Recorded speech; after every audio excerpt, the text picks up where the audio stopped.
Hi guys, for today's video gagawa tayo ng itlog maalat. So ito guys, meron na tayong ano dito, yung lupa, yung galing sa Punso ng Nuno o kaya sa Ilocano, yung bunton. Ayan. Kalahating tabo lang yan guys. Tapos lagyan natin ng tubig. Sa paglalagay pala ng tubig guys, tansyahin nyo na lang. Huwag masyadong madami. Ayan. So kailangan lang natin durugin. Hindi ko na binabad guys kasi ano naman malambot naman yung lupa. Durugin lang natin siya guys. Ayun, meron pa siyang buo-buo kasi.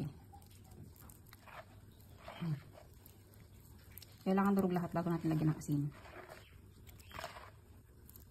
Ayan siya. So meron pa siyang buo-buo guys. Kailangan madurog to bago natin lagyan ng asin. Ayan.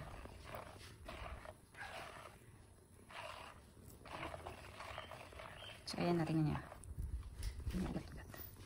So, ayan guys, pwede nang ilagay yung asin.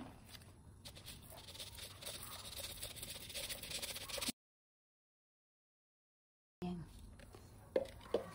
Haluin lang natin guys. 1:1 nga pala yung ginawa ko guys. Bali, ngayon ang ginamit ko kalahating tabo lang, tapos kalahating asin. Kasi nung una guys, isang tabo ang ginamit ko, tapos isang tray lang yung itlog natin. So, maraming sobra, sayang naman, diba? So, ngayon binawasan ko. Yan, halo-haluin nyo lang. Yan. Kita nyo ba yan guys? Yan. Yan. Ito guys, meron tayong dalawang tray dito. Ayan, kung mapapansin nyo yung isa maputik-putik pa. Hindi ko na tinanggal yung putik nyan guys kasi ilulublob din naman natin sa putik. So ayan. So ayan guys, maglulublob na tayo ng itlog. Ayan.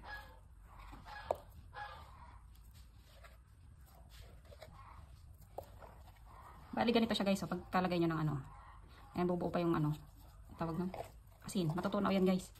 Kasi iba natin to ng 15 days. So ayan, ganyan siya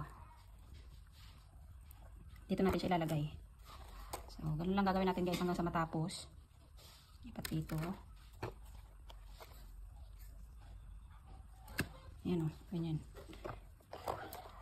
Kailangan kakapit yung lupa niya. Kaya tansyahin yung paglalagay nyo ng tubig guys. Kasi pag naparami kayo ng tubig na nilagay, hindi yan kakapit. Ayan guys, okay na. Second batch na ating itlog maalat. Madami-dami na yan ngayon guys. Mahigit 2 tray yan. Ayan. Itlog pala yan guys ng Peking duck. Ganda ng pagkakagawa guys. So yun lang guys, stock lang natin to ng 15 days. Ayan. After 15 days guys, pwede na natin lutuin yung ating unang ginawa. So tanggalin muna natin yung putik, hugasan muna natin. Katapos yan guys, babanlawan ulit natin para malinis.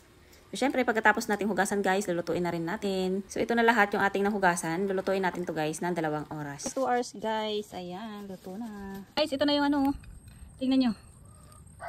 Oh, nagmamantika siya. Tignan nyo ba? Ito yung una kong binuksan